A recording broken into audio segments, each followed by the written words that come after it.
Sejak terakhir kali melarikan diri dari pabrik uang, setiap anggota tim dibagi lebih dari 100 juta euro tunai.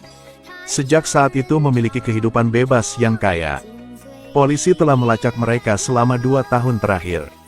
Tapi gerombolan perampok itu sepertinya telah menguap dari dunia ini.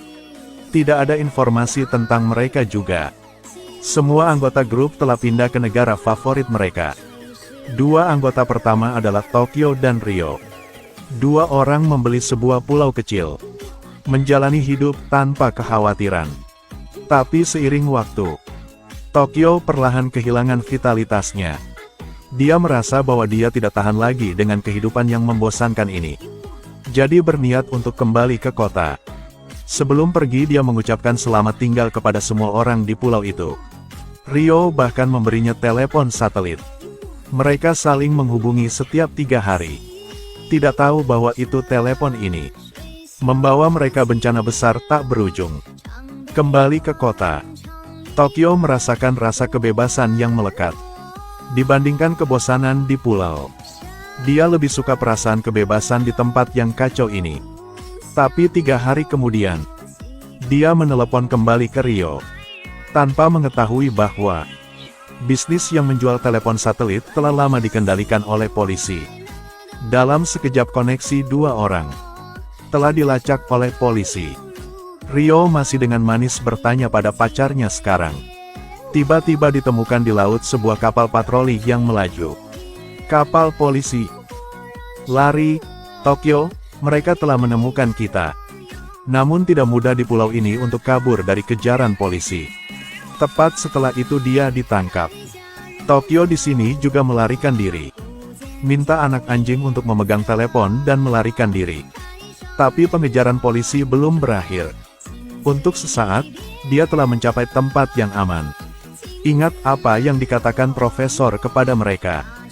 Dalam keadaan darurat, hubungi nomor perantara ini. Ini juga merupakan rencana aman yang dikatakan profesor kepada semua orang. Mereka akan membawa Anda ke depan mata saya di saat yang paling kritis. Sangat cepat. Dipimpin oleh Carrier, Tokyo ke sebuah kuil di Thailand. Setelah 2 tahun, akhirnya dia bertemu profesor lagi. Juga memiliki saingan beratnya, Raquel. Raquel tidak bisa mengendalikan amarah di hatinya. Keduanya akan bergegas ke pertarungan, tetapi profesor itu campur tangan tepat waktu. Sheriff musim lalu.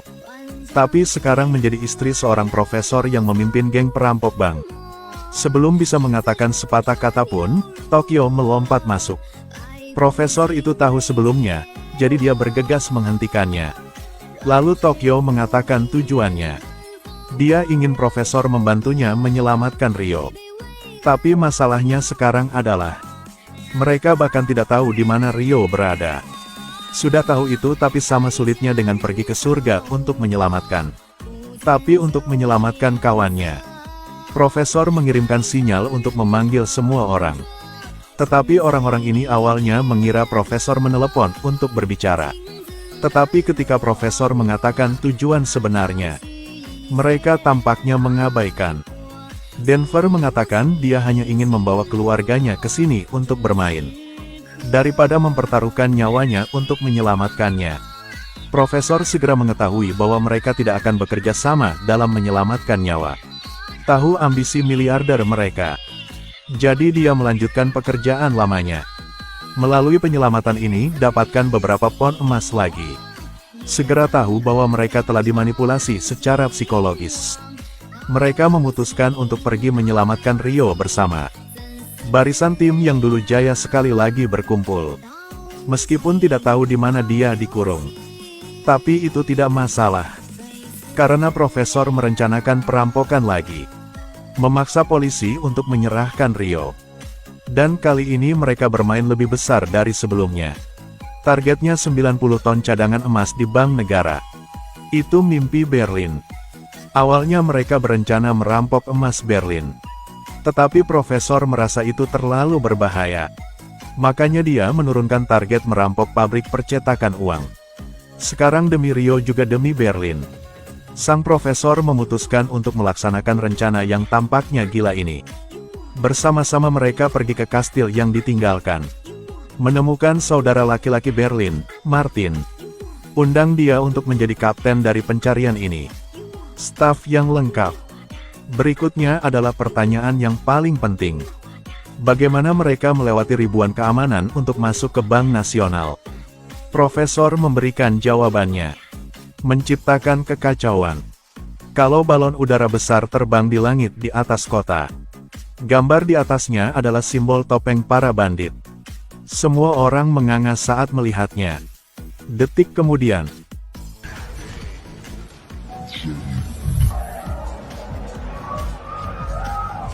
ikan, uang ratusan juta euros yang dijatuhkan beterbangan di udara. Semua orang menghentikan apa yang mereka lakukan dan mulai berjuang demi uang. Tidak ada orang lain selain tim yang mencetak uang musim lalu yang melakukan tindakan yang begitu murah hati. Tetapi mereka juga bukan melakukan pekerjaan amal. Begitulah cara mereka mengumumkan comeback mereka. Ngomong-ngomong, tujuan mereka untuk menyebabkan kekacauan. Untuk rencana sementara meminjam 90 ton emas dari bank negara. Kepala polisi melepas kawat gigi ketika dia menerima pesan. Cepat lari ke jendela. Hanya saja melihat balon udara besar terbang di langit. Begitu melihatnya, menyadari itu dari bandit tahun itu. Persis seperti yang dia perkirakan. Profesor mengatur prosesnya. Kendalikan balon ke koordinat tertentu. Pintu terbuka hanya ketika mencapai koordinat yang ditentukan. Kemudian itu akan berputar. Setiap 40 detik, ada gelombang uang yang tersebar. Waktu dalam 50 menit. Retas selanjutnya semua layar LED besar di kota. Di hadapan semua saudara bangsa. Memperkenalkan kabar baik. Profesor melepas topengnya dan menunjukkan wajahnya kepada dunia untuk dilihat. Melaporkan polisi tanpa bukti. Langsung menangkap teman saya yang berada di luar negeri. Sudah 2 bulan sejak penangkapan. Mereka juga tidak memulai proses hukum apapun. Juga tidak ada permintaan untuk interogasi. Dia diam-diam ditahan di suatu sudut di suatu tempat. Apakah ini keadilan yang mereka bicarakan? Profesor itu meminta polisi untuk berhenti menahan orang ilegal ini. Memberikan keadilan kepada teman saya. Dan tunjukkan bahwa kali ini dia akan menggunakan kekerasan melawan kekerasan. Berkat manipulasi psikologis pamungkas. Mereka berubah dari perampok bank menjadi faksi yang benar. Ketika Sheriff mendengar kata-kata ini, darahnya mendidih. Mereka berani merampok dan berteriak pada saat bersamaan. Segera minta atasan untuk mengumpulkan pasukan. Untuk melindungi badan pemerintah di seluruh kota. Tetapi tidak tahu bahwa Raquel dan Profesor memasang alat penyadapan di sini. Memantau setiap tindakan polisi. Setelah mengetahui bahwa Brigade Parasut telah tiba untuk melindungi bank. Sang Profesor segera membiarkan orang tersebut menyamar sebagai penerjun payung. Lalu masuk ke Bank Nasional sebelum polisi datang. Mantan Komandan Garda Nasional yang tugasnya melindungi bank. Masih belum menerima perintah dari atasan. Jadi melalui walkie-talkie, dia bertanya kepada atasannya. Raquel melihat ini dan segera meretas sistem komunikasi. Dia mencegat panggilan dari keamanan. Lalu dia juga meminta Profesor untuk memalsukan suara atasannya. Saya Castro kecil tentara. Peringatan level 5. Saya ulangi peringatan level 5 mulai sekarang. Militer akan bertanggung jawab untuk melindungi bagian dalam dan luar bank. Berkoordinasi dengan anak buah Anda untuk menjalankan tugas Kamasar Garrido. Sipil sampai Kolonel Sel sudah datang, sudah paham? Ya, siap Komandan. Dengan demikian, kelompok Martin dengan terang-terangan masuk bank. Polisi keliling berusaha menstabilkan orang. Di bawah pengaruh gas air mata. Dengan adegan kacau ini, gerombolan perampok mengambil kesempatan itu untuk mengebom pintu. Setelah memastikan tidak ada orang lain yang masuk dan keluar, Martin segera menekan tombol untuk mengaktifkannya.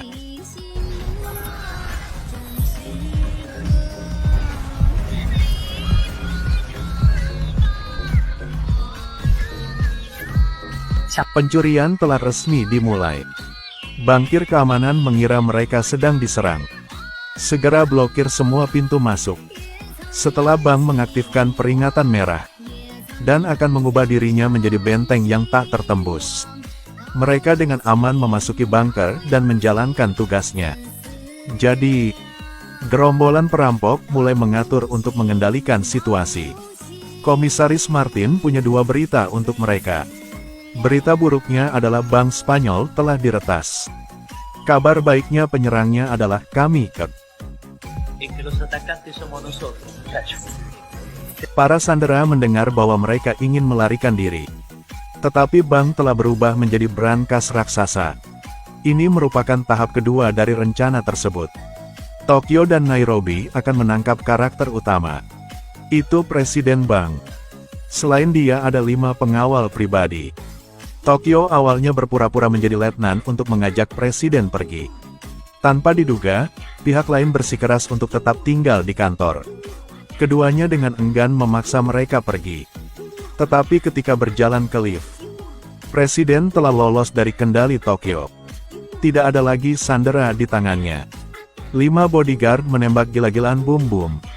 Kerugian numerik menyebabkan mereka dikepung dengan cepat. Saat krisis, untungnya, seorang rekan satu tim datang untuk menyelamatkan. Meskipun berhasil mematahkan pengepungan, tapi mata Kapten Martin juga terluka. Untungnya tidak ada yang perlu dikhawatirkan. Mereka mengikat direktur dan pengawal. Berikutnya adalah bagian terpenting dari misinya. Itu untuk sementara meminjam beberapa pon emas di ruang bawah tanah seluas 48 meter persegi. Mereka menemukan tukang las terbaik. Dalam waktu singkat mencairkan pintu perbendaharaan. Sekarang mereka telah mengebor lubang di pintu. Para bandit segera menjatuhkan ruang dekompresi ke dalam lubang. Kemudian dilas luar dalam oleh tukang las. Tutup ruang pelepas tekanan untuk mencegah air keluar dari pintu. Akhirnya pada menit terakhir ketika permukaan air meluap ke ruang bawah tanah, 4 tukang las terbaik telah melakukan tugasnya. Air tidak lagi meluap. Nairobi memasuki terowongan melalui ruang pelepas tekanan. 90 ton emas muncul di depan mata mereka.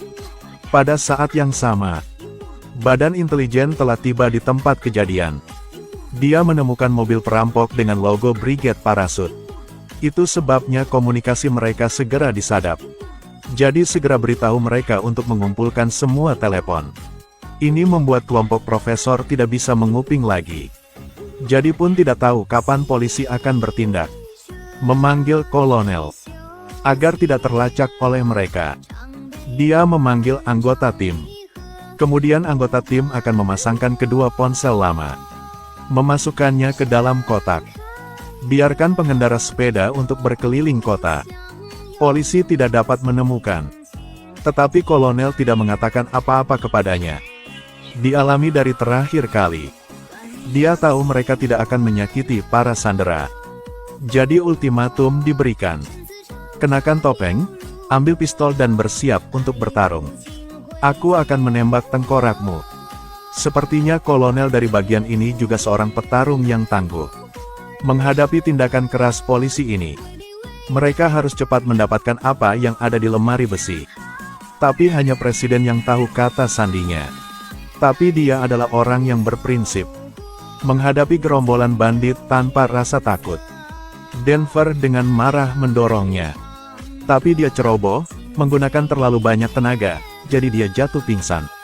Waduh sial. Sekarang pertahanan bank hanya tersisa 2 menit lagi.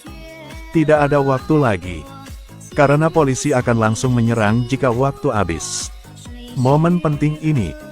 Seorang anggota dengan dinamit memasuki ruang bawah tanah. Dia ingin membobol brankas dengan dinamit. Setelah ledakan keras, brankas memiliki lubang di dalamnya. Sekarang sistem pertahanan bank telah dihapus. Kolonel memerintahkan serangan segera. Bom asap dengan cepat ditembakkan ke dalam. Polisi keliling mengikuti mobil lapis baja uang menuju bank. Pria berjanggut juga sudah siap di depan pintu.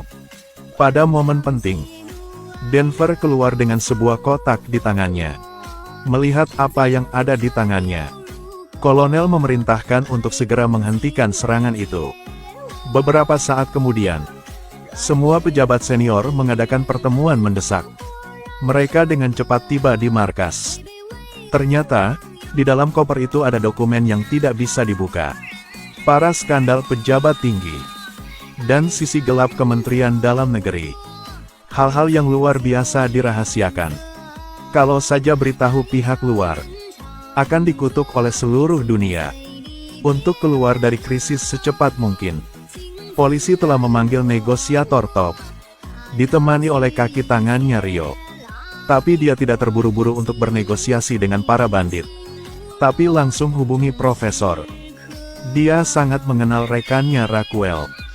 Jadi gunakan rencananya, menyebabkan Raquel dan Profesor bertengkar. Selanjutnya berurusan dengan dokumen rahasia di tangan perampok. Dalam perjalanan ke sini, para ahli juga menemukan solusinya. Karena semua orang ingin tahu apa yang ada di dalam koper. Jadi mari kita ungkapkan bagian dari skandal itu. Kemudian berikan bukti bahwa informasi ini palsu. Sampai mereka mengungkapkan kebenaran. Tidak ada yang akan percaya lagi. Beritahu Profesor bahwa dia telah kehilangan kartu truf. Beritahu tim untuk mempercepat proses. Tetapi polisi bertindak lebih cepat dari yang mereka kira. Saat ini, polisi telah memompa senjata bius ke dalam saluran ventilasi. Tunggu obatnya bekerja. Seluruh gugus tugas dengan cepat masuk. Tapi mereka tidak melihat satu orang pun di bandit itu. Hanya para sandera yang mengenakan pakaian mereka. Pada saat ini, mereka diserang secara tiba-tiba dan dengan kekerasan. Menghadapi daya tembak yang kuat, gugus tugas harus bersembunyi di sebuah ruangan. Lingkungan sekitar tiba-tiba dikelilingi oleh sinar inframerah merah menyala. Ternyata ini adalah ruang penyimpanan bahan peledak mereka sendiri. Setelah menyentuh sinar merah lainnya, itu akan memicu ledakan. Para bandit mengirimkan video satuan tugas yang ditangkap ke polisi. 40 sandera lagi untuk imbalan Rio. Demi menyelamatkan muka, polisi harus menyetujui permintaan ini. Jadi, seluruh rombongan akhirnya berhasil mengeluarkan Rio. Tidak ada lagi kekhawatiran. Ini adalah langkah terakhir dari rencana tersebut. Mereka akan pergi dari sini dengan 90 ton emas. Karena nyaman untuk dibawa keluar. Mereka mencairkan emas dan menuangkannya ke dalam air. Lalu mengeluarkannya. Emas batangan telah berubah menjadi bola yang sama bulatnya. Saat ini, mereka baru melelehkan lebih dari 1 ton emas. Semuanya berjalan sesuai rencana. Memang adalah hari yang indah. Sisi ini perintah Profesor dan Raquel. Baru saja terlihat oleh drone polisi. Mereka dengan cepat melarikan diri. Tapi tetap tidak bisa lepas dari pelacakan. Dalam keadaan darurat kita akan berjalan ke hutan. Dia taruh Raquel di pohon dulu. Pergi sendiri untuk menarik perhatian polisi. Tapi sama sekali tidak berpikir tentang. Raquel tidak tahu cara memanjat pohon. Melihat polisi mendekat. Dengan enggan, dia berlari ke sebuah rumah kayu untuk bersembunyi. Pada saat ini, pihak berwenang hadir. Profesor itu tidak tahu bagaimana bertahan lagi. Dia berhubungan dengan rekan satu timnya. Mulai menerapkan rencana nomor 3. Kapten Martin tahu ini tidak beres. Karena ini adalah rencana yang paling mendesak. Setelah mendapatkan GPS dan alat pelacak di dalam Rio. Ternyata berapa banyak dari mereka yang sudah menebaknya. Polisi harus memaksanya kembali. Pasti pernah melakukan sesuatu juga. Pria berjanggut meletakkan stetoskop di wadah. Lalu berpura-pura mengambil mesin terowongan. Berpura-pura sedang mau melarikan diri. Polisi semua kacau. Kolonel mengirim seseorang untuk melacak semua pencari lokasi. Dan bahkan mengatur lokasi untuk anggota baru Sofia. Memasukkannya ke dalam pipa. Sementara kolonel melihat target bergerak di bawah tanah. Segera kumpulkan semua kekuatan fungsional. Beritahu Profesor bahwa mereka telah menemukan posisi itu. Sebentar lagi, akan bergegas masuk untuk memberi kelompok itu kesempatan terakhir untuk menyerah. Tetapi ketika mereka menemukan lokasinya, semua orang tercengeng. Dia tahu dia dalam bahaya. Segera setelah dia memutuskan untuk mengeluarkan orang yang dicintainya untuk menghasut para bandit. Saat membawa putra Nairobi ke tempat kejadian, dia berdiri di dekat jendela memandangi anaknya sebentar. Penembak jitu mengambil kesempatan itu. Satu tembakan dia jatuh ke tanah.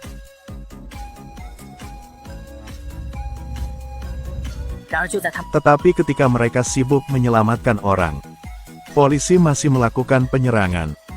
Bandit dalam bahaya. Pada saat yang sama, para profesor di sini juga tidak jauh lebih baik.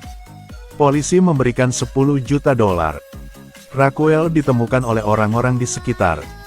Tapi untungnya, dia dengan cepat dan menjanjikan mereka 15 juta. Pasangan itu ragu-ragu. Masih merasa polisi lebih bisa diandalkan. Jadi dia menyerahkannya ke polisi. Polisi menanyainya tentang keberadaan profesor. Tapi Raquel pasti tidak akan memberitahu mereka. Tak disangka, ia berani menembak. Profesor itu mendengar suara tembakan seolah-olah dia tahu apa yang sedang terjadi. Dia tidak tahu itu hanya rencana polisi. Lalu Kapten Martin memanggilnya kembali lagi. Pernyataan Bang telah mematahkan pertahanan. Profesor itu hanya mengatakan satu kalimat. Ini bukan perampokan. Juga tidak ingin menantang sistem keamanan nasional. Ini adalah perang. Senang mendengarkan perintah Anda.